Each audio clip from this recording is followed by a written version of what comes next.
Bankruptcy for tax problems. It's a common myth that taxes or tax liabilities cannot be discharged in bankruptcy. There's almost never a week that goes by without a taxpayer sitting in my office and indicating to me, but hey, I was told that taxes can't be discharged in bankruptcy.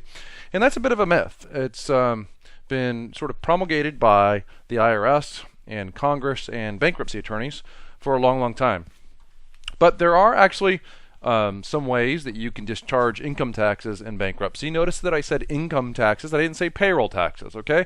Payroll taxes, or the trust fund recovery penalty, which is a vestige of the payroll tax, cannot be discharged in a bankruptcy. And for the most part, on this little video, I only have time to talk about Chapter 7 bankruptcies.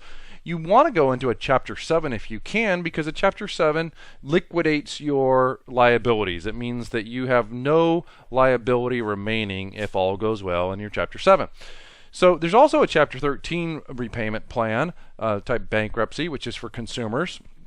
And there's some limitations to a Chapter 13, but essentially you end up in a repayment plan which normally encompasses somewhere between a 36 to 60 month payout time frame.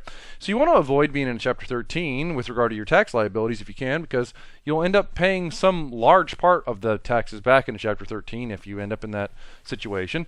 And it's very common for bankruptcy lawyers to push their clients into a Chapter 13 because, frankly, bankruptcy lawyers make more money for a Chapter 13 than they do for a Chapter 7. In my opinion, about 90% of the bankruptcy lawyers in the United States don't even know that taxes can be discharged in bankruptcy, and I find that rather disturbing. But they, in fact, can, as I indicated. So for Chapter 7, there's 3 rules, okay? There's a 3-year rule, which stands for the proposition that the returns have to have been due, including extensions, for at least 3 years before they can be dischargeable. The 2-year rule stands for the proposition that the returns have to have been filed, if they were filed late, for at least 2 years. And the 240-day rule is simply that the taxes must have been assessed for at least 240 days. So those are the 3 timing rules for your bankruptcy.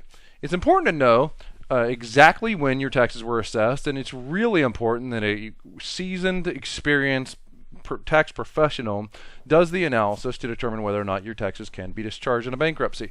If you're 1 day early or a month early or something like that, and you file a Chapter 7 to try to discharge your tax liabilities, you lose. So it's really important that the timing be analyzed correctly. Also, you're going to want to choose a bankruptcy attorney who is well seasoned and well experienced in the discharge of taxes in bankruptcy. So if they tell you something like, well, let's see what happens, I would suggest that you might want to try to find someone else.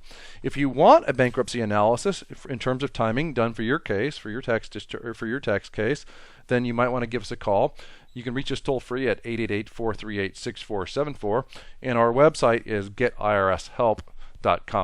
There's a lot of trips and traps in terms of determining whether or not the time frames for bankruptcy are applicable in your case or not. There's a number of tolling factors that can really screw you up in terms of whether or not the time limits have elapsed or not. This is not a time to guess whether or not you're eligible for a discharge or not. It's something that you want to be certain of before you go ahead and do it.